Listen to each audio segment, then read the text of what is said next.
Throw your kids' artwork in the toilet. These are 10 things that I wish somebody taught me before I become a mum, and now I'm going to teach you. Keep a bottle of betadine or Dettol and put a capful in the kids' baths to desanitize any of their cuts or scrapes. Throw your kids' artwork in the toilet. If it's too much stuff and it's taking over the house, the fridge, the best place to put them up is in the toilet where the kids can actually appreciate it and they feel like you're putting their work up on display. Here's mine.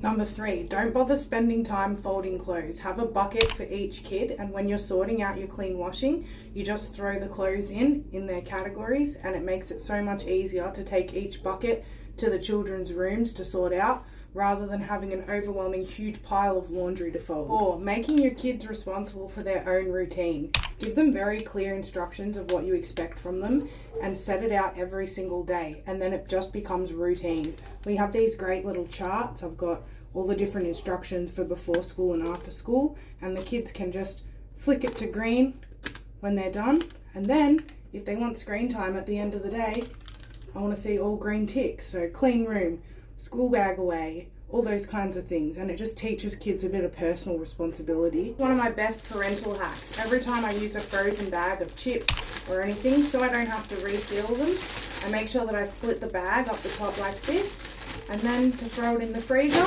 It's as simple as that. Budgeting for birthdays and Christmas time. All of my kids, or 2 out of 3 of my kids' birthdays are around the end of the year, so I have to budget for Christmas and 2 birthdays around that time. So what I do is I put on a lay-by every single year. The Big W toy sale is always in June. It's a $3 lay-by fee, and then you have the whole entire year to pay it off. So that way I make sure that all the kids get really good gifts, and I know that they're getting gifts. I'm organized and I know what each child is getting before they get it.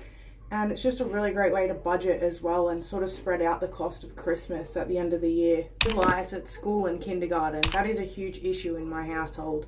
Sometimes no matter how many times you treat it, it comes back. So I invented this concoction. It's actually just normal detangling spray, but I put in 3 capfuls of tea tree oil in there. And tea tree oil is a natural deterrent for head lice. So if you spray this in your kids' hair when you're doing their hair in the mornings, then the nit eggs can't attach to the hair. So that's a good little hack. Too many toys. That's a massive issue in our household. So every couple of months, what I do is I give each kid a green bag like this, and I make them fill it up with things to donate to the op shop. So it can be broken stuff. Obviously that doesn't go to the op shop, but I also encourage them to get rid of toys that they're no longer playing with. And so my daughter, she gave away her little Kuromi toy, and she said, "Mum, it's for the kids. It's for the kids who don't get any toys." So it teaches the kids a bit of responsibility, a bit of charity, plus it also declutters your house and gets all this junk out of your household. So that's another great little hack that I've learned over the years. Keep your Pop-Top bottles every time the kids have a Happy Meal or whenever you buy Pop-Tops. They are so handy. You can peel the label off. They've got, see, a bit of a strip of plastic there. You can peel the label off and you can use them in your house. I fill them up with cordial. And also when the kids have all their cousins or their friends over and I don't want them spilling their shit all over the couch and whatnot, I give them all Pop-Top. So it's a little bit of a pain to peel the plastic off, but honestly it's worth it. Plus it's recycling, guys. Instead of going out and buying single-use plastic, it's reusing the plastic bottle a fair few times as well. And then I throw them out once they get, I don't know if you can see, once they get chewed up like that, then they go in the bin.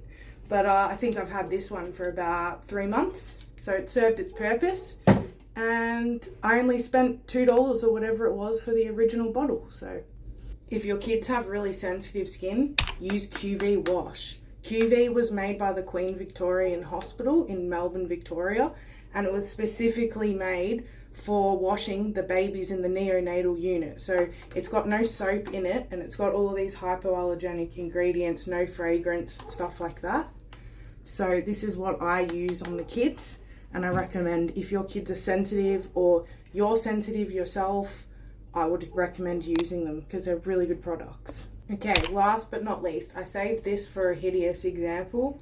Regularly go through the kids' bath toys, because a lot of the time they sit there filled with water or just kind of damp sitting in the basket, and that's really toxic for a kid's health. So that mold all in there can really make a kid sick, especially a little baby. Probably an older kid, not so much, but that's concerning. So check your toys all the time. Don't let them sit in the water or sit wet or sit filled with water like my kids did, because now this is going to go in the rubbish.